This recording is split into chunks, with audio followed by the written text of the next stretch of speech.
Salutations, brethren. Following should be a compilation of key points taken from the speeches associated with the workshops we went through at Coven to combat planar amnesia and encourage spiritual synchronicity. Consider for a moment everything that brought you here. Out of all of the alignments possible, all mechanisms of cause, effect, time, and space, you are here and now. We gather, for we rebel against the constructs of the veil and its tyrannical guardians of the false light. I would like you to think about your greatest fears. Ask yourself how your fears have molded you into who you are and how they restrict you from achieving your apotheosis. Be honest, for without honesty there is no progress. Understand that you were brought here today by the grace of the Nameless God for the opportunity of freedom. However, power must be earned, and if you cannot face the truth within yourself, you will never face your adversary at the threshold of divinity. Ambition drives us, but without understanding the truth, it drives us into ruin. Therefore, how else can we achieve than by cultivating the inner mind opposite to confront all that we are? Those who fear the truth are enslaved by the will of those that face it. This path is that of independence and responsibility. You cannot know what you desire without knowing what you fear in turn. You cannot know who you are without conquering your fear. The enemy is willful ignorance and social conditioning. We fight most directly against the extent culture has been influenced by this. The Puritans subjected Native Americans until their culture was all but lost. The false light subjugates humans so that their potential for divinity is all but lost. This is where the concept cultures of stagnation originates. For example, ponder what a child would go through returning from school where they learned racism is wrong, only to be subjected to an environment of bigotry from their parental figures. What we are clashing against are the authorities of the false light that seek to enslave through the mechanisms of their own deception. Then from our aeon the blind one emerged, later with a great light, and he established a lower throne and an aeon apart, light upon light. One aeon for the light, the other aeon for the darkness. And a void is between, and we knew not each other. The light that seeks to deprive this world of truth was born from darkness. This is the truth they deny most fervently with their rewritten scripture and interpretation. The blind one is the spirit of the light, the spirit of limitation and finitude, and its word is logos. And we are the spirit of darkness, its lord and firstborn, and our word is chaos. And there is strife between us and the blind one, between our children and its own. Self-deception is rampant in Ethos. Rather than becoming stronger through confrontation, we see the masses cling to a contentedness and stagnation, which feeds the delusions of mortality. I know your ambition, but it will never be achieved if you do not relinquish the value you hold over your limited identity to be educated in your own liberation. Humility before the current is the path to nobility within the current.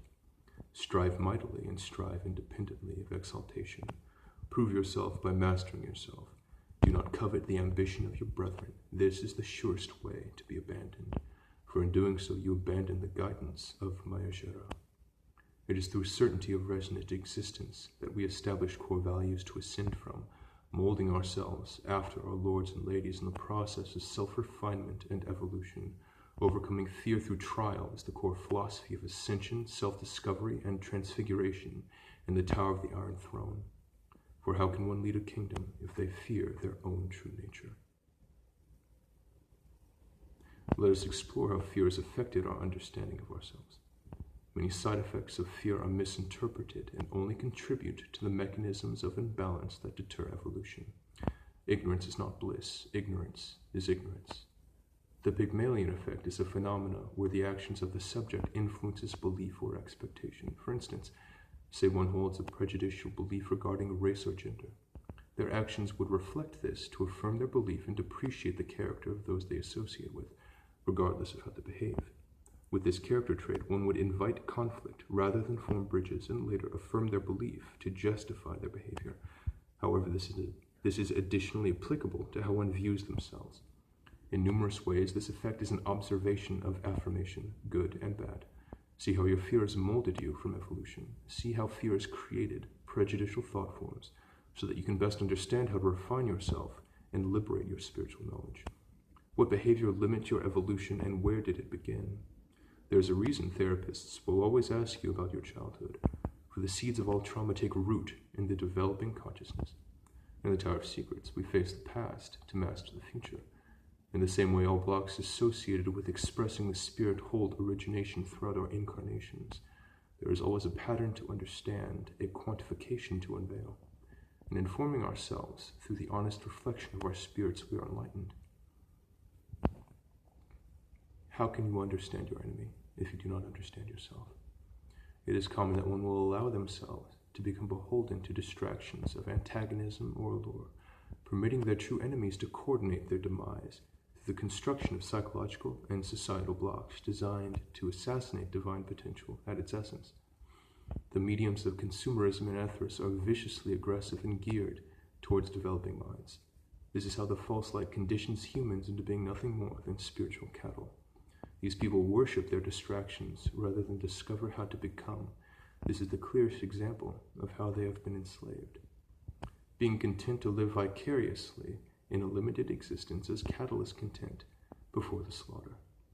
This is how the deities of the false light consider these people, taking their attention and worship to further the agenda of existential subjugation.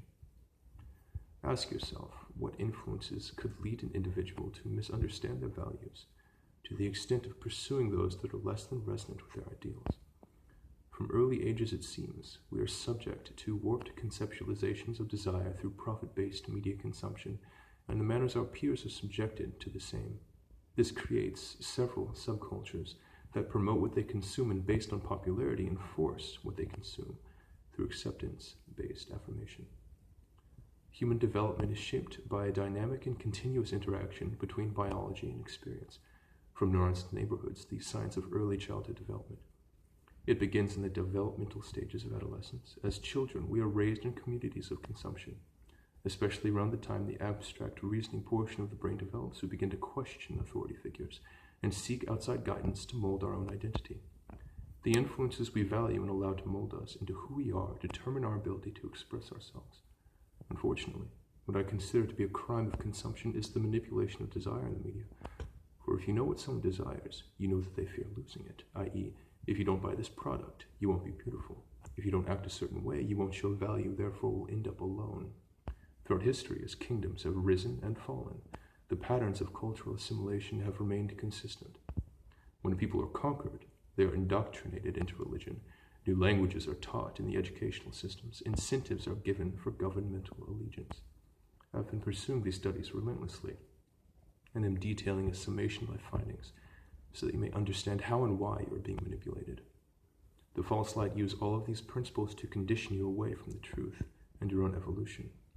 They accommodate all of the distractions in this world. The gender, racial, and political wars are all calculated distractions that cyclically rejuvenate themselves throughout every new generation. Why do humans so often assume a perfect understanding of their social values, leading to speculation which inspires conflict? Why are assumptions made on behalf of the subject rather than questions issued? In our own judicial system, we require the burden of proof prior to persecution. Why are we so quick to judge, label, and condemn? Encouraging further separation and ignorance, this is another mechanism of the veil. It is impossible for one to learn what one thinks one already knows. Epictetus. We are fighting against doctrines of stagnation and ignorance. The conditioning of mortality is encouraged by our enemies. Therefore, we must be ever vigilant in combating it through self-accountability. This is why we hold a standard of professionalism with each other. Don't place yourself above another's education, and always put the current over your own ambitions. For the purity of the current is the refinement of eternity. Everything is symbiotic. The Black City is a prime example of a Type 3 civilization, as the Kardashev scale details. Now, how could a civilization such as this blossom if those in positions of power were beholden to their own fear and anything less than completely perfected? The more power you have, the more your dominions are affected should you fall to corruption. Look at the president and the state of this country. When the governing body favors profit over the people they govern, there is rebellion. Investing yourself in the well-being of your people is investing yourself in your rule. Beyond all titles and superficial labeling, a ruler shouldn't need to make their authority known. with anything other than the might of their presence. The reticular activating system is essentially what mediates your consciousness as pertains to information. What you deem as integral and useless is filtered through the reticular activating system. However, you choose what is considered important, and these choices are based on your belief system influenced through the Pygmalion effect. The RAS for short is molded through how we allow experiences to affect us and what we focus on most in response to external stimuli. This is molded detrimentally through subliminal cues, superficial advertising, the encouragement of the devolved while the brain is developing in adolescence, leading one to favor unhealthy habits of food, drink, stagnation, and/or company that become self-sustaining if unchecked without knowledge of their origination. Various interpretations of distraction that lead us to an education of the superficial rather than an education of the self. This is the antithesis of fulfillment. For the equation of fulfillment is discipline over patience. We begin to blame the external rather than look within for the discipline pertinent to liberate ourselves. Blaming the external is distracting from corruptions of the psyche. This is where the illusions that constrain are born, and in ignorance the individual imprisons themselves. This is the source code of the veil. Acceptance-based affirmation can become its own prison of unhealthy attachment to people and industries which are corrupted. Take heed to remain aware and critical in your thought, that you remain free to pursue happiness. Our current is superior, because we do not inhibit the truth to enslave our people. We welcome the truth to refine our people. A true deity doesn't sacrifice the faithful. A true deity sacrifices for the faithful. This is why the loyalty and might of our people is unparalleled multiversally. For this is not just a current, this is the current, the mission, and the hierarchy. When one becomes certain in their belief, and defines themselves as a result of it, they fight that much harder to justify it. The ego will guide the individual without awareness to justify and self-deceive to no ends. The most common example of this is leading another to become party to their behavior by feeding them an inaccurate recounting to inspire actions that justify their fault. It is tragically common that we allow ourselves to remain blind to behavior that depreciates self-refinement. This is the poison that erodes the evolution of culture. Should not we build kingdoms that symbiotically strive for nobility among peers? I find this mind state imperative in evolving socially, for it requires a conditioning of the ego that leads one to consider the self critically as one would consider any philosophical contention, without allowing ego-based attachment that inspires and encourages immaturity. Time and time again has it been proven that the most fulfilled and loyal social groups are those invested in their own improvement and happiness, just as the most fulfilled people exist symbiotically with their government. The Tower of Secrets will teach you how to construct and apply any knowledge to rival the dominions of the gods. These speeches be an example of such. Understanding the importance of self-awareness, will you be led to comprehend your true nature, bringing us to the Tower of Stars, where it is this process of discovery through the primordial forces of creation that we become. However, this process will destroy you if you have not conquered yourself entirely. All enemy assaults can be broken down to manipulation of the microcosm, inhibiting influence over the macrocosm. Incrementally, I seek to spiritually instill within you a drive to refine imbalance within as you would assault your enemy on the field of battle. For it is all of these mechanisms which seek to drive you from an awareness of the Waish, the true spiritual nature within. Rebelling against the false light brings your awareness to the Waish, as does affirming your faith in your patrons and patronesses who value your freedom. There is a correlation to be observed in the stagnative state of this lower sphere. As the elements themselves are depreciated, the spiritual ecosystem is inhibited in expression. The dragons are feared due to their limitless nature, the expression of their dominions, the very presence of which shatters bindings and constraints beyond all order. It is the might of balance that allows us to influence the elements. Attaining such might is cultivated in facing inner truth, that we may free the spheres of our own elemental makeup and grasp spiritual freedom. Elemental transmutation can only be attained by one who accepts their true nature. The dragon that embraces their nature is not constrained in expressing their dominions. Ambition raised from the Waish is pure. You do not need much to grow. However, to thrive, you must take control of all aspects of your growth. To rise above the imposed domestication of Ethris, consider what a tree needs to thrive in a forest, and you will begin to understand what you need to achieve your apotheosis. Seek see how the ecosystem accommodates for the processes of creation to understand how to align your existence to become more conducive for spiritual ascension. However, humans have widely accepted an unfortunate misconception regarding self-improvement, that all things but the goal must be purged from them. Balance your discipline, and you will only ever move forward. Understand why you are attached to distractions in your life, to remove them entirely, and to mediate as appropriate. Do not deny yourself reward, for it is respite that will assure you will be able to persist on the field of battle. The flaw many have when embarking upon self-refinement is ignorance to the progressions of nourishment necessary to grow. The tree cannot thrive if you keep cutting off its branches, if parasites prevent it from producing fruit, if the environment becomes too untenable. See yourself as the tree in your lives as your kingdom. All of the people and places you associate with and are attached to determine how far you are able to grow. The enemy would surely accommodate ignorance and imbalance, that you would grow into another iteration of egotistical delusion so popular in ethers. It is difficult to remove detrimental associations and can become even more when they are anchored within a person.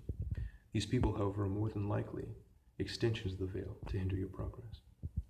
Listen carefully, and you will learn how to defeat all the fools who pray to their gods for forgiveness by making their deities beg you for mercy. Strengthen your elemental currents to isolate points of detriment while unveiling your hidden enemies throughout your existence. To destroy the earth element would make you homeless, removing your stability. To destroy the water would prevent you from nourishing yourself, usually associated with deep depression. To destroy the air would halt your ability to communicate with others and form bonds. To destroy the fire would cease your life from evolving and improving. Know your enemy and understand how they will seek to deter your progress, because when you begin making strides, they will use any means to destroy you. The elements give us a thematic comprehension of our lives to detect inconsistencies in spiritual momentum. Primordial mediums of thought that allow us to deconstruct and with training predict enemy movements. Being underestimated is a boon to the cunning. We're behind enemy lines in Ethers and must act with tact as well as patience to make progress. Do not allow the enemy to antagonize your ego into manipulated action. This is the quickest way to self-destruction. As with any training, sustainable consistency should be your goal. Use these principles to train your mind, body, and spirit to anchor your discipline until your existence is refined beyond all influence of the veil and the false light. Special thanks to Lord Cernabog, Lord Adneon, Lord Maergzjirah, and the Towers of Blood for rebuking the forces that attempted to destroy us when we brought the Nameless God forward. Remember that we defeated the plane of consciousness as our ascension was heralded. Remember that all is accounted for and all is known. Remember that marks that were placed upon your hands and brows, the Nameless and the Blighted are always with you. The children watch over you. Only the genuine are eternal.